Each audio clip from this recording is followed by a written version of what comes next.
Welcome back to another episode of Impact Design. Today I'm interviewing Frank Pfaller, who is a very known personality in the hospitality sector. I don't really like to combine all his experience and amazing achievements in my own words, so I will leave it up to you, Frank. Thank you for joining, and please can you tell about yourself and your current engagement in the hospitality sector? I know there's a lot to talk about, so I would be it would be very nice if you can just give us a bit of your background. Sure. First of all, thank you for having me, Yasmin. I don't know where the honor comes from because, as you know, I'm just a simple and humble hotelier, not an architect. But I guess you will ask the right questions and help me out if I stumble. Now, to come back to your first question. To tell you a little bit about me, I try to cut it short and put it in a nutshell. Looking back at a few decades and a few moons, I believe I'm lucky and I'm delighted to consider myself a hotelier of passion. And it all started by sheer coincidence. I was born in Bavaria, as you know, lots of mountains. So I was quite a laid-back guy when I went to school. Always needed money. Earned some pocket money by teaching ski as a skiing instructor, and decided to live the good life, instructing on the slopes in winter, instructing ski, and playing tennis as a tennis instructor in summer, you know, and I started to study sports. In order to refill my pockets, I waited tables. And my then boss told me, I think you should stay with it because I see something in you. I believe he wasn't that wrong. But, you know, until today, I recall with great pleasure and also with deep gratitude to some of my very courageous owners at that time, at the tender age of 22, when I became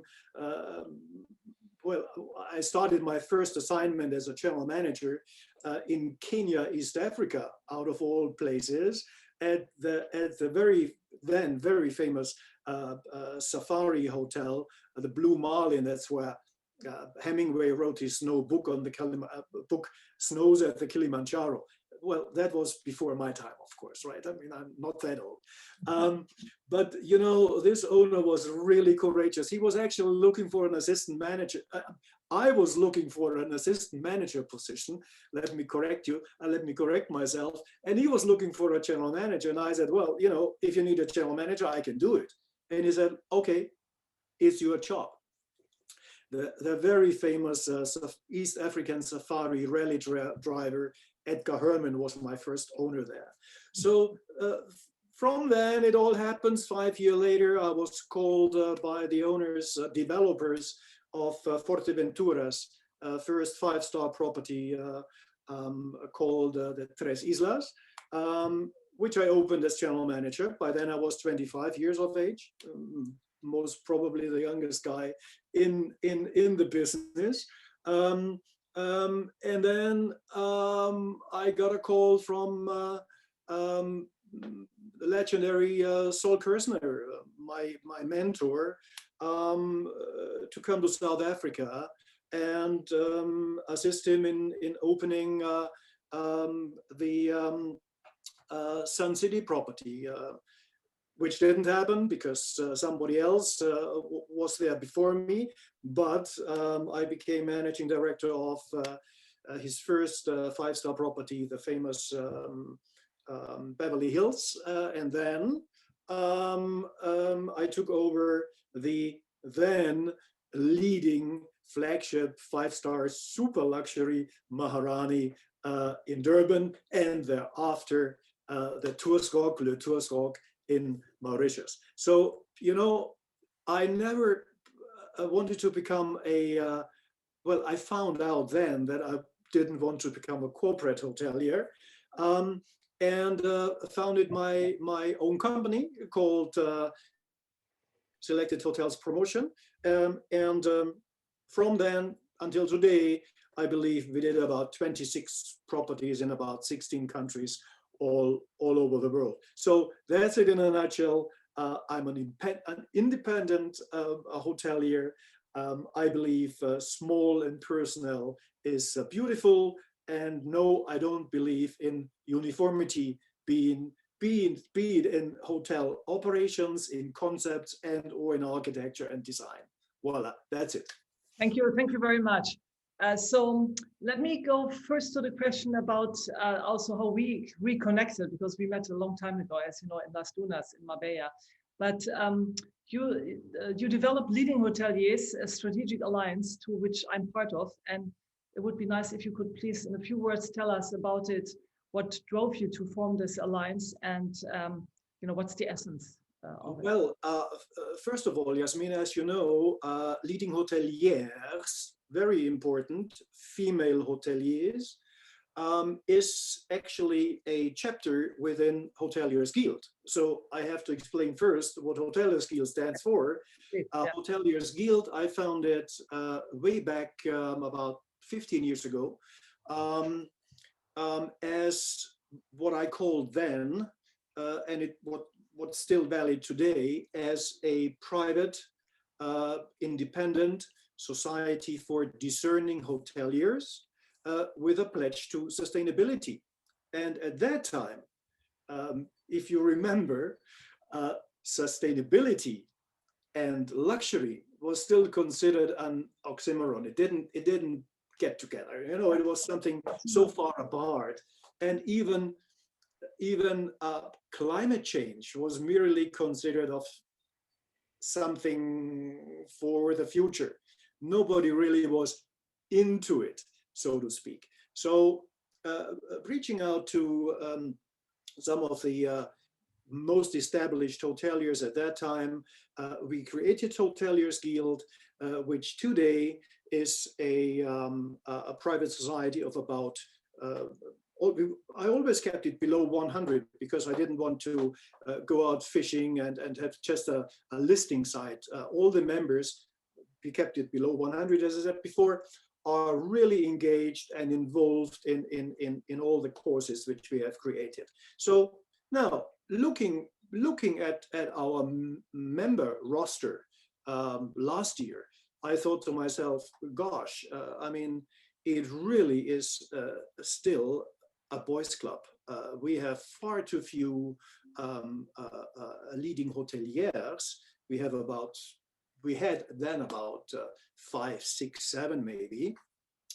And that's when I reached out to a few of them, and I was delighted to notice that they were so enthusiastic to support this initiative, which is aimed towards giving young female talent a platform and a chance to talk on an eye level to established industry leaders, thus provide them a jumping board, if you want, for their education.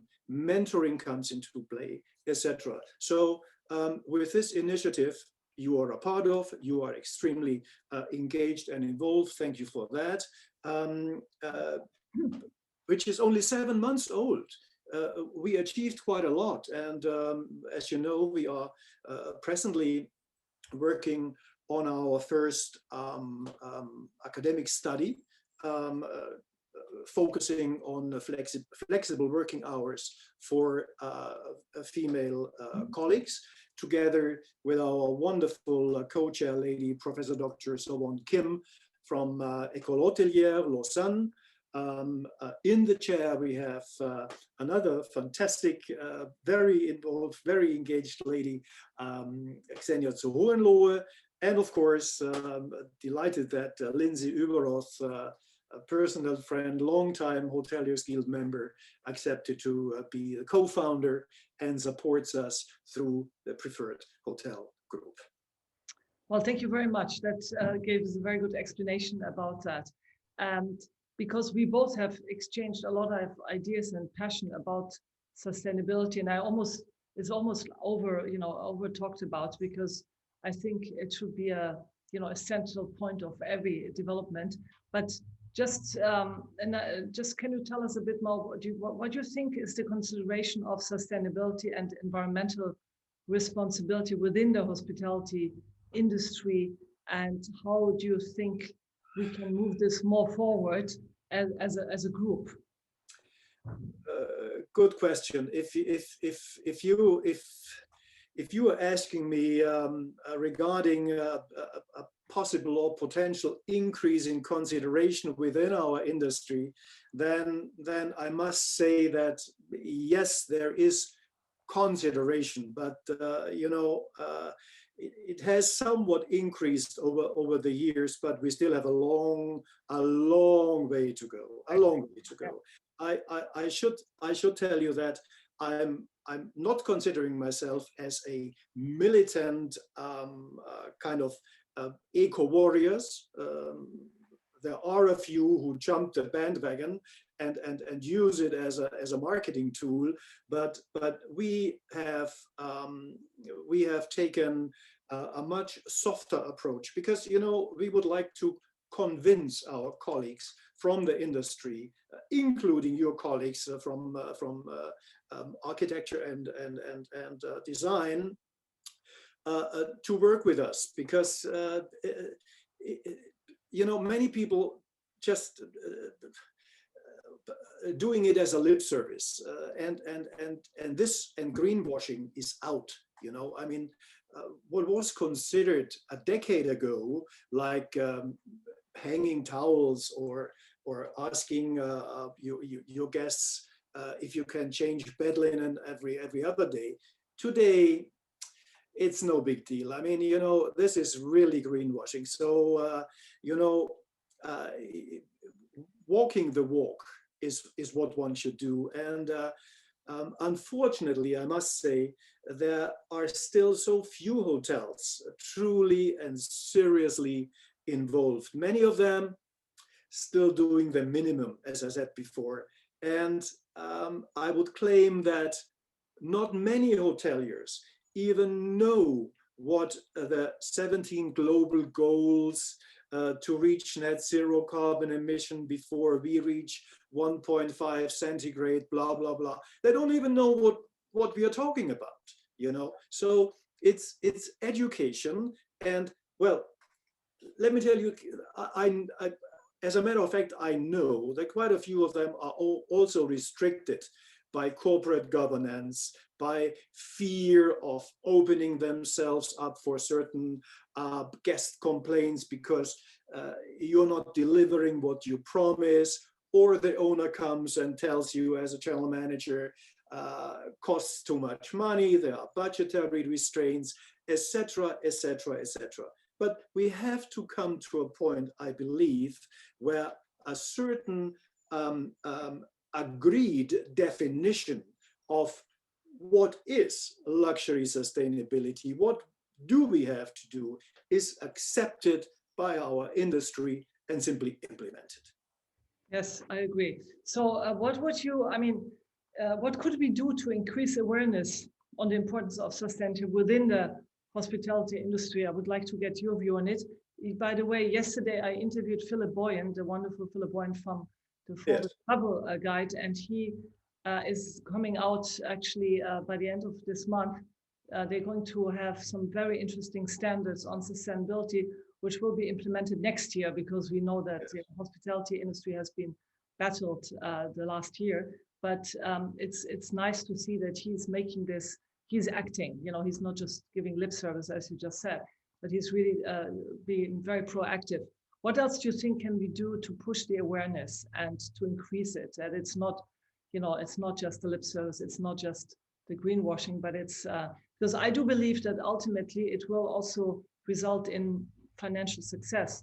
This is a very, very short-sighted view to think it's going to cost you more to require. And obviously, as you said before, I think in architecture and design and building and construction, there's a lot that can be done, which is beyond obviously the towel change or no plastic bottles in any property. There's so much more to do in terms of the right material, the right construction of buildings. And even it goes beyond that into local culture, local food, local materials. So there's, it's a very complex area. Absolutely, and since you mentioned Philip, you know that he's one of our founder members for Hoteliers Guild. I know Philip when he was still an assistant manager in Quinta do Lago, so we go back a long time, and he's an excellent supporter of all of our initiatives. As to your question regarding what can we do jointly? Let me first of all kind of focus on luxury per se. What we understand as being a luxury hotel, and maybe we can go from there. Yasmin, allow me first of all to define my personal understanding what luxury is, which may differ to the understanding of other people's might have. But when it comes to luxury, I believe that luxury is where quality, creativity, and rarity are combined. That's number one. Then, of course, I like to use also the slogan of deeper luxury, which we created for one of our initiatives. Now, deeper luxury to me means extreme care of the social and environmental consequences of what we do and how we do it. And that refers also to your trade, right? To your business, I believe. And finally, to me, emotion in our business, in hospitality, and I believe also in yours, emotion is today's true luxury. Emotion is today's true luxury. That's, I really believe in that. And as to what kind of features you ask should be implied, this really lies in the eyes of the beholder, I believe, and in the expectation of our guests and the circumstances for their stay in one of those so-called luxury hotels. For example, an inner city urban retreat, which you combine with wellness and sightseeing, etc., as opposed to an airport hotel, where it's a luxury to me if I have to travel and I have to catch a 6 a.m. red eye. It's a luxury to stay at a rather simple airport hotel with certain facilities because I'm there and I can catch my flight. So that's luxury. Or if you take a tented camp at a AAA location where elephants roam and lions and what have you, as opposed to an opulent lodge where everybody wants to be. So it really, luxury depends on what you expect, what kind of experience you want, right? And what would you say stand out in terms of design, in your opinion? What does make a hotel special? Yasmin, you could answer this question much better than I can, because you are a well-established, renowned architect. But a few things come to mind. I could give you a whole list, but beautiful and fancy design that make you feel special when you walk into a place. To me, I'm always taken aback by fantastic, amazing senses when you walk the corridor of a Plaza Athénée or what have you. A Mr. or Mrs. Know-it-all concierge who is at your service 24/7, exceptional guest services and beautiful rooms, or a surprising welcome or farewell gift. But I could go on and on. However, what is this actually all worth without a superbly trained staff with young colleagues who really love their profession? Mm-hmm. I've never been an aficionado of, the ladies and gentlemen serve ladies and gentlemen. Why? Because to me, it was kind of underlying uniformed phraseology, like "Have a nice day," very American, and to a certain devotedness in the daily dealing with the guest. So the single most important topic for me has always been the secret of staff training, and the most important feature that makes a hotel a luxury hotel is non-uniformity and the cultivated, trained, professional interaction of our young colleagues at an eye level with our guests. That to me is sheer luxury. Yeah, no, I think you make a very good point. At the end of the day, it's about serving the customer and surprising the customer and making a remarkable stay, and that is a combination of many factors, not just one. Service design, all the senses, multisensory, it all comes. Absolutely.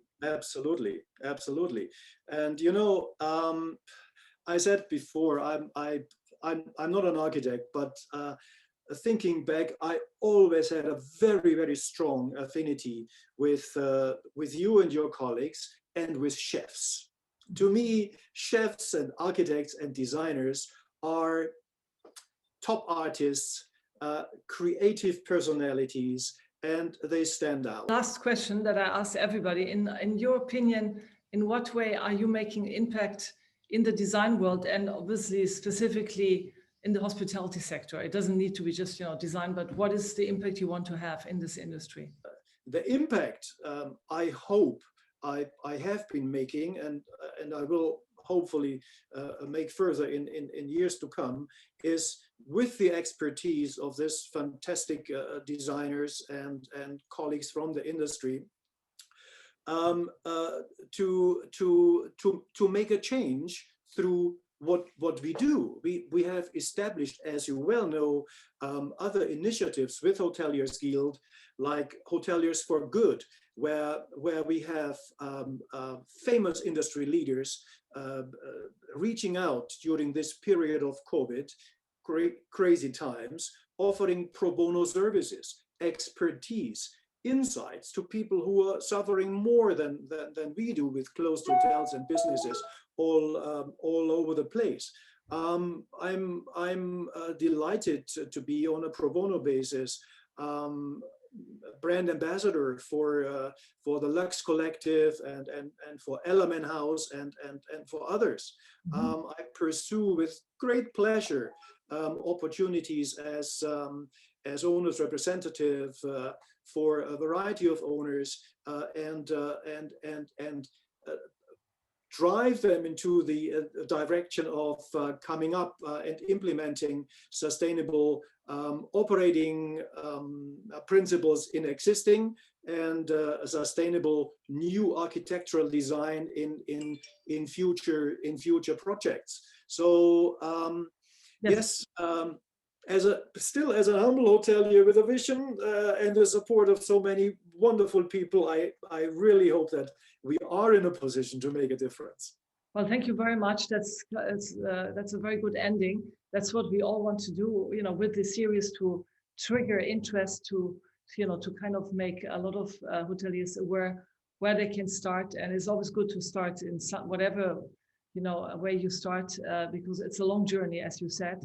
But it has to start now, and there's no really time to wait. So thank you so much for the interview, and I look forward to a lot of interesting talks in our guild and leading hoteliers, and also the amazing people you're all bringing together, and our exchange of ideas, which I'm sure will contribute. Thank you very much, Frank. Thank you, and thank you for having me, and thank you for your support, Yasmin. Thank you. I hope you enjoyed the interview with Frank Pfaller and his insight on his very long journey in the hospitality sector, his initiatives on sustainability. And please do share, like, and comment the episode. And I look forward to see you next time.